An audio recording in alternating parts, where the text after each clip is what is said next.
Good morning dear students. मैं Amit Dwivedi, BBS inter college Shivkoti Prayagraj. बच्चों, आज पुनः हम क्लास 10th के साइंस विषय के बायोलॉजी भाग में पुनः उपस्थित हूँ। पिछले लेक्चर में हम चर्चा कर रहे थे विशेष रूप से नेचुरल वेजिटेटिव रिप्रोडक्शन के। नेचुरल वेजिटेटिव रिप्रोडक्शन में आपने बहुत सारी बातों को बहुत अच्छे से सीखा था। उसी टॉपिक को आगे बढ़ाते हुए नेक्स्ट जो बात आपकी आती है वह है कायिक जनन से लाभ या कायिक जनन का इम्पोर्टेंस क्या होता है। कई बार बोर्ड एग्जाम में पूछा गया है कायिक जनन से क्या क्या लाभ होते हैं, या क्वेश्चन बन जाता है कि कायिक जनन से होने वाली हानियां बताइए या कायिक जनन से क्या हानियां हैं। तो आज इस लेक्चर में सबसे पहले हम चर्चा करेंगे पौधों में कायिक जनन से होने वाला लाभ। तो सबसे पहली जो बात यहाँ पर आपकी आती है वह है कायिक। सबसे पहली जो बात यहाँ पर आती है वह है कायिक जनन से लाभ। तो आपने देखा था विशेष रूप से आर्टिफिशियल और नेचुरल दोनों वेजिटेटिव प्रोपगेशन में आपने देखा था कि कैसे पौधे उगाए जाते हैं। तो सबसे पहली जो बात यहाँ पर आती है कायिक जनन से लाभ में, सबसे पहली जो बात है कायिक जनन के माध्यम से कम समय में अधिक से अधिक पौधों को उगाया जा सकता है।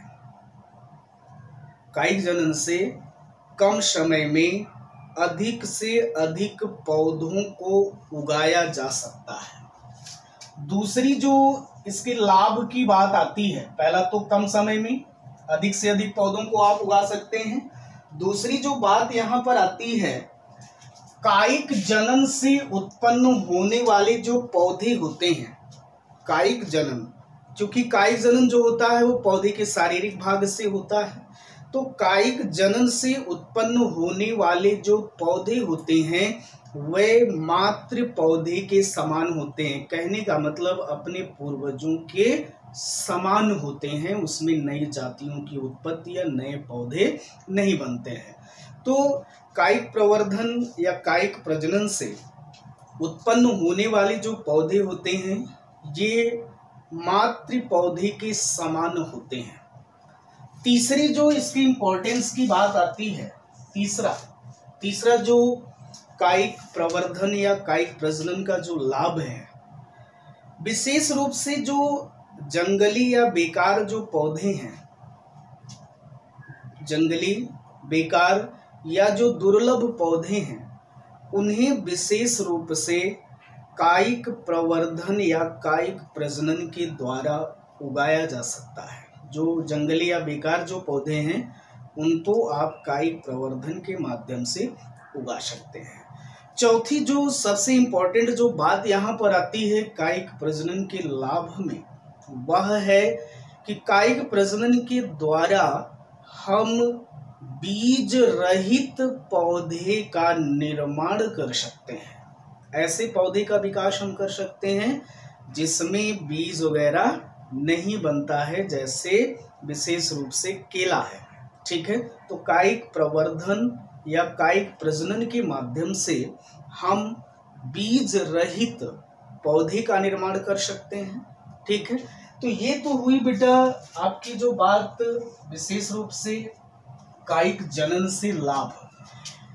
नेक्स्ट जो आपके एग्जाम में पूछा जाता है कायिक जनन से हानियां, कायिक जनन से हानियां या हानि।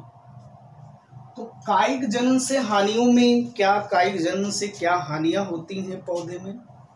तो कायिक जनन से हानियों में, चूंकि पौधे से अगर किसी भी चीज से लाभ होता है तो उससे हानियां भी होती हैं। तो कायिक जनन से हानियां क्या क्या हैं? सबसे पहली जो हानि आती है कि कायिक जनन में नए पौधे का निर्माण नहीं होता है, क्योंकि कायिक जनन से बनने वाले जो पौधे होते हैं वे अपने मात्र पौधे के समान होते हैं।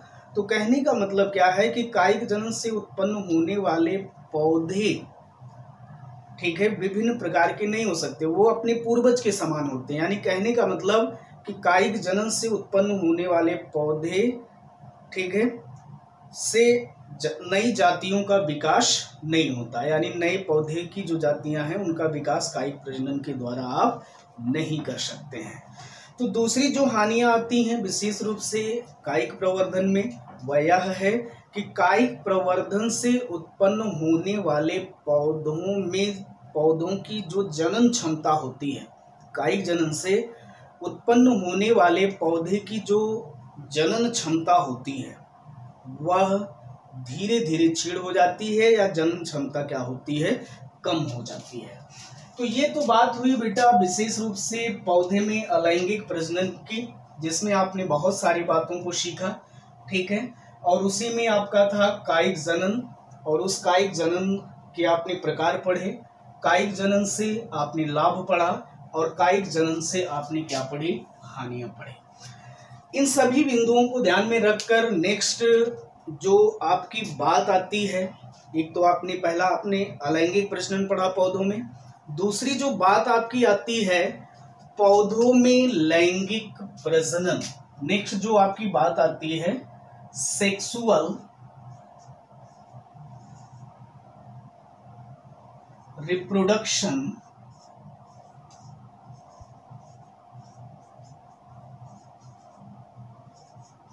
In plant.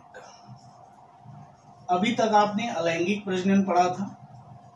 नेक्स्ट यहां पर जो बात आती है पौधों में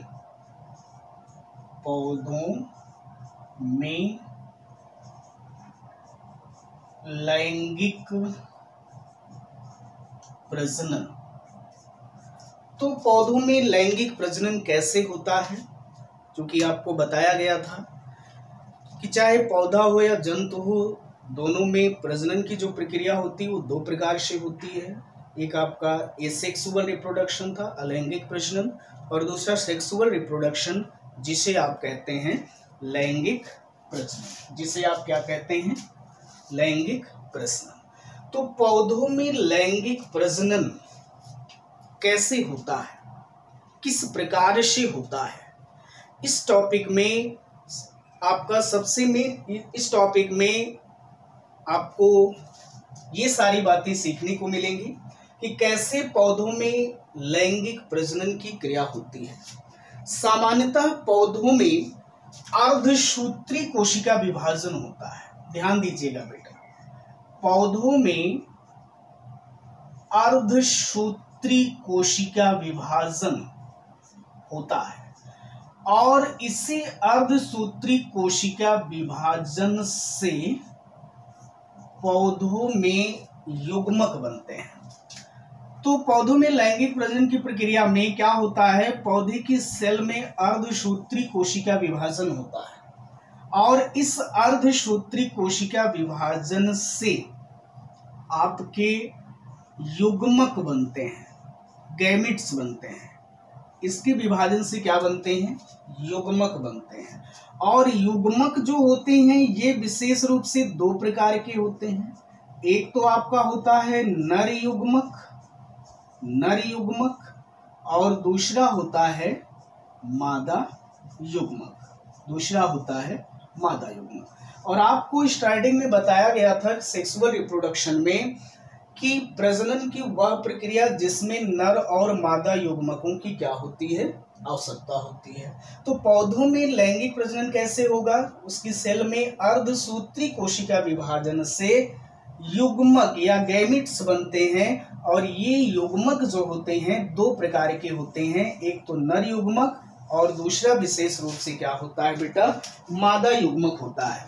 तो जब नर और मादा युग्मक मिलते हैं तो उस कंडीशन में जाइगोट बनता है। जाइगोट किसका निर्माण होता है? जाइगोट का, या इसको कहा जाता है युग्मनज। इसको कहते हैं युग्मनज कहते हैं। कहने का मतलब कि जब नर और मादा युग्मक मिलते हैं तो जाइगोट बनता है, और जाइगोट के बार बार विभाजित होने से किसका निर्माण होता है? बीज का निर्माण होता है। और इसी बीज से किसका निर्माण होता है?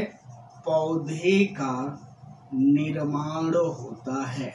ठीक है, फिर से देखिए, सेक्सुअल रिप्रोडक्शन पौधे में अर्धसूत्री कोशिका विभाजन द्वारा युग्मक बनते हैं, और ये युग्मक नर और मादा दो प्रकार के होते हैं। नर और मादा युग्मक जब आपस में मिलते हैं तो जाइगोट बनता है, युग्मनज बनते हैं, और यह जाइगोट बार बार विभाजित होकर के बीज का निर्माण करता है, और बीज से विशेष रूप से क्या बनते हैं? पौधे बनते हैं। बीज से विशेष रूप से क्या बनते हैं? पौधे बनते हैं। तो पौधे में जो अलैंगिक प्रजनन है, इस अलैंगिक प्रजनन को 4 श्रेणियों, पौधे में जो लैंगिक प्रजनन है, इस लैंगिक प्रजनन को 4 श्रेणियों में क्या किया गया है?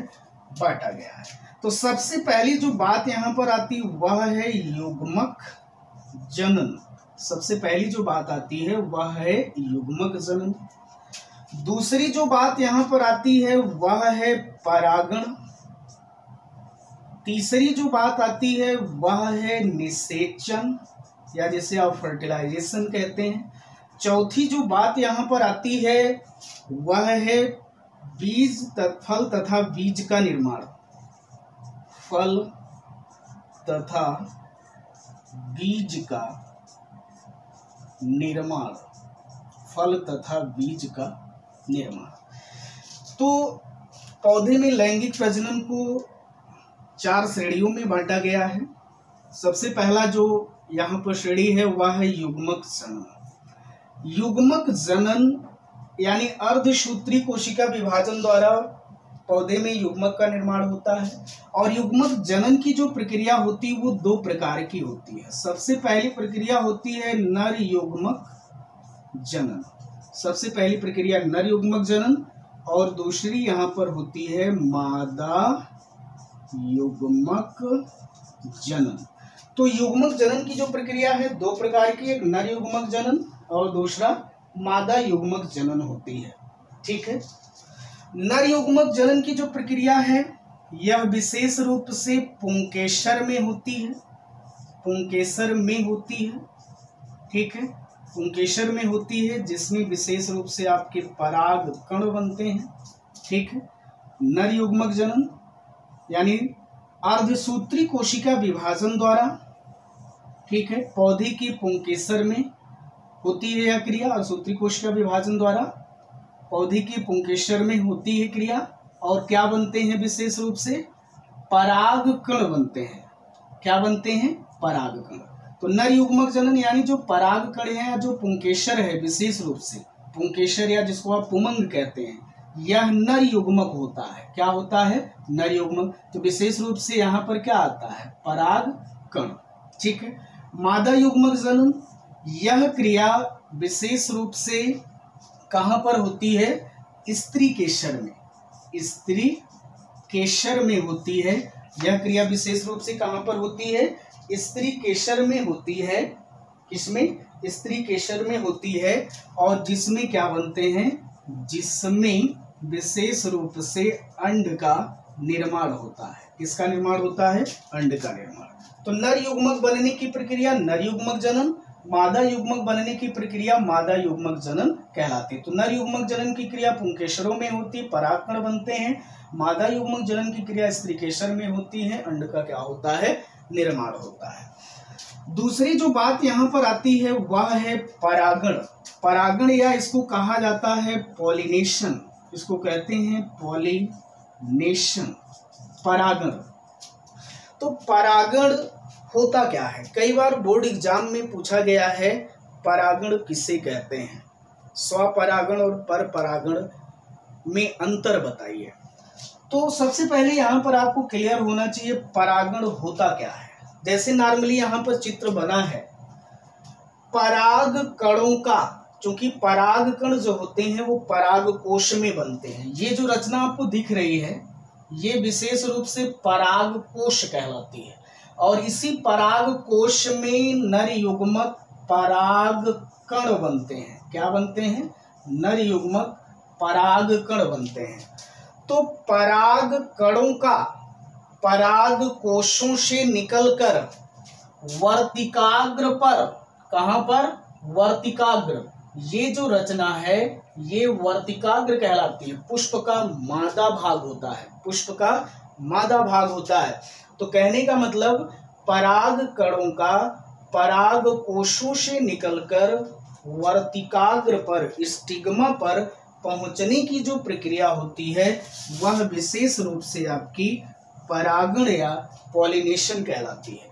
आगे इसके टाइप्स के बारे में भी आपको बताया जाएगा कि टाइप्स ऑफ पॉलिनेशन, परागण के प्रकार। तो परागण दो प्रकार का होता है, एक सेल्फ पॉलिनेशन होता है और दूसरा क्रॉस पॉलिनेशन होता है। सेल्फ पॉलिनेशन यानी इसको स्वपरागण कहते हैं, और क्रॉस पॉलिनेशन इसको पर परागण कहते हैं। आगे इसी लेसन में हम चर्चा करेंगे।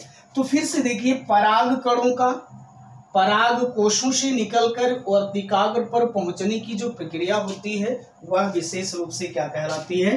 परागण कहलाती है। तीसरी जो बात यहाँ पर आती है वह है निषेचन, या इसको कहा जाता है फर्टिलाइजेशन। इसको कहते हैं निषेचन या फर्टिलाइजेशन। कहने का मतलब कि नर और मादा, मेल प्लस फीमेल, नर और मादा युग्मकों के आपस में मिलने से, नर और मादा युग्मकों के आपस में मिलने की जो प्रक्रिया होती है वह विशेष रूप से क्या कहलाती है? निषेचन कहलाती है। और जब पौधे में निषेचन की प्रक्रिया हो जाती है तो उस कंडीशन में फल तथा बीज का क्या होता है? निर्माण होता है। जब पौधे में निषेचन की क्रिया हो जाती है तो उस कंडीशन में क्या होता है? फल तथा बीज के निर्माण की क्या होती है? प्रक्रिया प्रारंभ हो जाती है। नेक्स्ट देखिए, ये आपका बोर्ड एग्जाम की दृष्टि से मोस्ट इम्पोर्टेंट है। ये कई बार बोर्ड एग्जाम में पूछा गया है, इस चीज को बहुत ही ध्यान से आपको समझना है। जैसे यहाँ पर लिखा है पुष्पीय पौधों में लैंगिक जनन, और क्वेश्चन जो आपका बना है बोर्ड एग्जाम में, एक आदर्श पुष्प का नामांकित चित्र पूछा है, कई बार पूछा है। और इस लेसन में सबसे इम्पोर्टेंट जो टॉपिक है आपका वह है एक आदर्श या पूर्ण पुष्प की संरचना। इसका स्ट्रक्चर बोर्ड एग्जाम में कई बार पूछा गया है और भविष्य में पूछा भी जाएगा। तो इस टॉपिक को आपको बहुत ही केयरफुली होकर के समझते हुए चलना है। जैसे यहाँ पर दिया है पुष्पीय पौधों में लैंगिक जनन, और इसी में ब्रैकेट में लिखा गया है कि एक आदर्श या पूर्ण पुष्प की संरचना। तो बोर्ड एग्जाम में क्वेश्चन कैसे पुटअप करेगा? क्वेश्चन पुटअप करता है कि एक आदर्श या पूर्ण पुष्प का नामांकित चित्र बनाइए। आपको सिर्फ ये चित्र देना है, 4 नंबर में पूछा जाता है। या क्वेश्चन दे देगा कि एक आदर्श पुष्प या एक पूर्ण पुष्प के कितने मुख्य भाग होते हैं। तो एक आदर्श पुष्प या एक पूर्ण पुष्प के 4 मुख्य भाग होते हैं। कितने भाग? 4 मुख्य भाग होते हैं, आगे हम चर्चा करेंगे। तो पुष्पीय पौधों में लैंगिक प्रजनन, अभी मैंने आपको बताया कि एक आदर्श पुष्प में 4 मुख्य भाग होते हैं। एक आदर्श पुष्प में 4 मुख्य भाग होते हैं। तो सबसे पहला जो भाग होता है वह है बाह्य दलपुंज। सबसे पहला जो भाग है वह है बाह्य दलपुंज, ध्यान दीजिए। तो एक आदर्श पुष्प में 4 मुख्य भाग हैं। कितने भाग हैं? 4 मुख्य भाग। आदर्श पुष्प या कंप्लीट फ्लावर में 4 भाग अगर हैं तो वह आपका कंप्लीट या आदर्श पुष्प कहलाएगा। अगर 4 में से कोई भी एक भाग नहीं है तो वह आपका पूर्ण पुष्प या आदर्श पुष्प की संज्ञा में नहीं आएगा। तो बाह्य दलपुंज सबसे पहला जो भाग है वह है बाह्य दलपुंज। आपने बहुत सारे पुष्पों को देखा होगा। फॉर एग्जाम्पल आप अगर गुड़हल ले लीजिए, गुड़हल द्विलिंगी पुष्प है। गुड़हल अगर आप लेते हैं तो उसमें आपने देखा होगा गुड़हल के निचले भाग में स्वतंत्र रूप से हरे रंग की ऐसे पत्ती नुमा रचना होती है। गुड़हल में हरे रंग की ऐसे पत्ती नुमा रचना होती है जो उसके पर्णवृंत के चारों ओर फैली होती है। तो सबसे पहला जो भाग यहाँ पर आपका आता है बाह्य दलपुंज। बाह्य दलपुंज यह पुष्प की सबसे बाह्य पत्ती नुमा हरे रंग की रचना होती है। पत्ती नुमा हरे रंग की क्या होती है? रचना होती है। तो गुड़हल में अगर आप देखेंगे तो निचले भाग में स्वतंत्र रूप से ये बाह्य दलपुंज क्या होते हैं, ये गुड़हल में क्या होते हैं? संयुक्त रूप में होते हैं, कोरस्पर्शी होते हैं विशेष रूप से। ठीक है, तो यह जो रचना हरे रंग की गुड़हल में दिखती है कुछ इस टाइप से। आपने गुड़हल देखा होगा, उसका इस टाइप से आपने देखा होगा रचना, ऐसा भाग। ठीक है, तो ये इसका क्या कहलाता है? विशेष रूप से इसका बाह्य दलपुंज कहलाता है। और ये जो बाह्य दलपुंज होते हैं ये आपस में कोर स्पर्शी होते हैं। नीचे से तो संयुक्त होते हैं, पृथक ना होकर के कैसे होते हैं? संयुक्त होते हैं, लेकिन ये आपस में कोर स्पर्शी होते हैं। तो कहने का मतलब कि पुष्प में जो हरे रंग की पत्ती नुमा रचना पाई जाती है, ठीक है, हरे रंग की पत्ती नुमा रचना पाई जाती है, उसे हम विशेष रूप से बाह्य दलपुंज कहते हैं। बाह्य दलपुंज का मतलब, पुंज का मतलब होता है समूह से। ठीक है, तो अगर यहाँ पर कई पत्तियां हैं तो यहाँ पर मैंने पुंज लिख दिया है। अगर कई पत्तियां ना होती विशेष रूप से, ठीक है, तो उसमें आप बाह्य दल लिखते। क्या लिखते? बाह्य दल। तो यहाँ पर पत्तियों का समूह है, इसलिए यहाँ पर लिखा गया बाह्य दल पुंज। तो बाह्य दल, ठीक है, तो बाह्य दल पुंज हुआ। आप बाह्य दल भी अगर लिखते हैं तो वो भी आपका सही है। ठीक है, और पुंज अगर लगा देते हैं तो बाह्य दल पुंज का यानी कई पत्तियों का समूह है। तो ये हरे रंग की होती है। स्वाभाविक है बेटा, अगर ये हरे रंग की है तो क्या करेगी ये?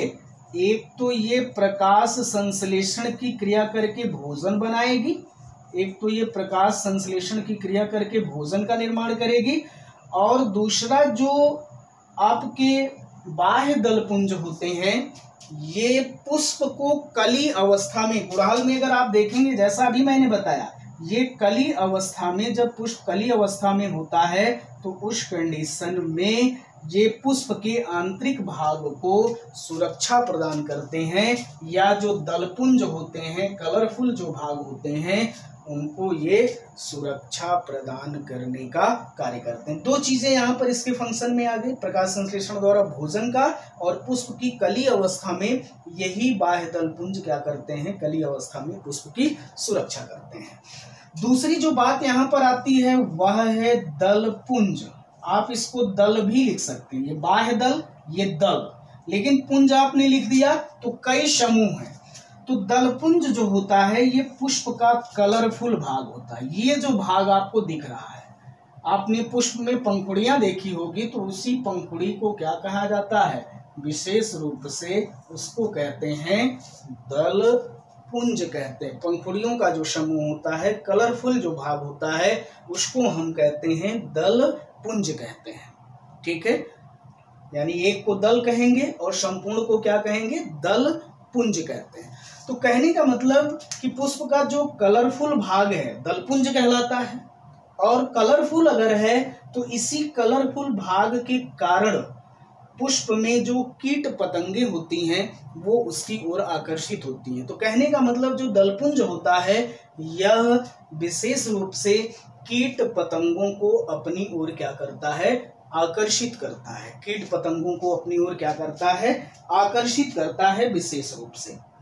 ठीक है, तीसरी जो बात यहाँ पर आती है वह है जायांग या स्त्री केसर। जायांग, या इसको कहा जाता है स्त्री केसर, या इसको इंग्लिश में कहते हैं गायनोशियम। जायांग या इसको स्त्री केसर कहा जाता है, इसको गायनोशियम कहते हैं।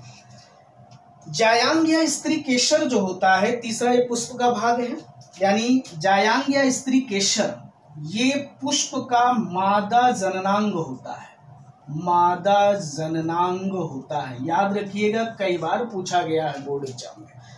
ऑप्शनल में पूछा जाता है निम्नलिखित में से पुष्प का नर जननांग है, निम्नलिखित में से पुष्प का मादा जननांग है, और जितनी भी बार बोर्ड एग्जाम में दिया है वह इंग्लिश वर्ड में दिया है।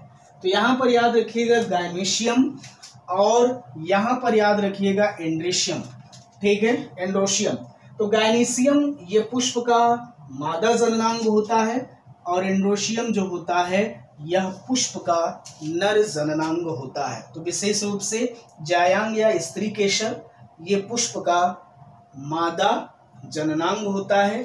इसकी प्रत्येक इकाई अंडप या कार्पेल कहलाती है, इसकी प्रत्येक इकाई अंडप या इसको कहा जाता है कार्पेल कहते हैं, इसकी प्रत्येक इकाई अंडप या कार्पेल कहलाती है। तो पुष्प के मादा भाग में क्या क्या आते हैं? पुष्प के मादा भाग में जायांग या स्त्री केसर में क्या क्या आते हैं? एक तो वर्तिकाग्र आता है, वर्तिकाग्र जिसको आप स्टिग्मा कहते हैं। तो ये जो भाग है, विशेष रूप से ये जो भाग है उभरा हुआ, इस भाग को स्टिग्मा या वर्तिकाग्र कहते हैं। और इसी वर्तिकाग्र पर जब परागकण टच कर जाते हैं तो परागण या पॉलिनेशन की क्रिया हो जाती है। तो वर्तिकाग्र, और ये है वर्तिका या इसको स्टाइल कहते हैं, स्टाइल। वर्तिकाग्र यानी स्टिग्मा और दूसरा वर्तिका। ये जो लंबी नली दिख रही है, ये लंबी बाह्य भाग में, इसको वर्तिका या स्टाइल कहते हैं। तीसरा जो भाग होता है इसका, वह होता है अंडाशय। तो पुष्प का ये जो फूला हुआ भाग है, इस फूले हुए भाग को क्या कहते हैं? अंडाशय या ओवरीज कहते हैं। तो जायांग या स्त्री केसर के अंतर्गत एक तो आपका वर्तिकाग्र आता है, वर्तिका आती है, और तीसरा क्या आता है? अंडाशय। वर्तिकाग्र, वर्तिका और अंडाशय, ये तीनों मिला करके ये जायांग या स्त्री केसर का निर्माण करते हैं। यानी ये तीनों आपके पुष्प के मादा भाग होते हैं। क्या होते हैं? पुष्प के मादा भाग होते हैं। चौथी जो बात यहाँ पर आती है वह है पुमंग। चौथी जो बात यहाँ पर आती है पुमंग, या इसको कहते हैं पुंकेसर। पुमंग या पुंकेसर, या इसको इंग्लिश में कहा जाता है एंड्रोशियम। क्या कहते हैं? एंड्रोशियम। याद रखिएगा, कई बार बोर्ड एग्जाम में यहाँ से पूछा गया। तो पुमंग या पुंकेसर ये पुष्प का नर जननांग होता है। क्या होता है ये पुष्प का नर जननांग होता है, नर जनन अंग होता है। पुष्प का कैसा अंग? नर जनन अंग होता है। इसके अंतर्गत पराग कोश आते हैं, और इसी पराग कोश में किसका निर्माण होता है? परागकण बनते हैं। इसी पराग कोश में क्या बनते हैं? परागकण बनते हैं। पराग कोश जिससे सधे होते हैं उसको पुतंतु कहते हैं। और ये परागकण जब यहाँ पर पहुंचते हैं तो उस कंडीशन में पराग नलिका, परागकणों का जब अंकुरण होता है तो उसकी बाह्य भित्तियों से पराग नलिका बनती है, और ये पराग नलिका क्या करती है? वृद्धि करके वर्तिका से अंदर से वृद्धि करके ये कहाँ पर? अंडप या बीजांड में क्या करती है? अंडाशय के बीजांड में क्या करती है? प्रवेश करती है। आगे आपको बताया जाएगा बीजांड या जो है ओव्यूल्स का स्ट्रक्चर। दूसरा यहाँ पर आगे भी बताया जाएगा कि कैसे परागकणों का अंकुरण होता है और पराग नलिका की क्या होती है? वृद्धि होती है। तो पुमंग या पुंकेसर ये पुष्प का नर जननांग होता है। इसके अंतर्गत पराग कोश, पुतंतु और पराग नलिका आती है, और इसी पराग नलिका के कारण जो है परागकण का जो युग्मक होता है इसके अंदर क्या करता है? प्रवेश करता है। तो पुमंग या पुंकेसर ये पुष्प का नर जननांग होता है विशेष रूप से। तो इसी के साथ इस लेक्चर को हम समाप्त करते हैं। नेक्स्ट लेक्चर में आगे के टॉपिक की हम चर्चा करेंगे। तब तक के लिए थैंक यू, धन्यवाद।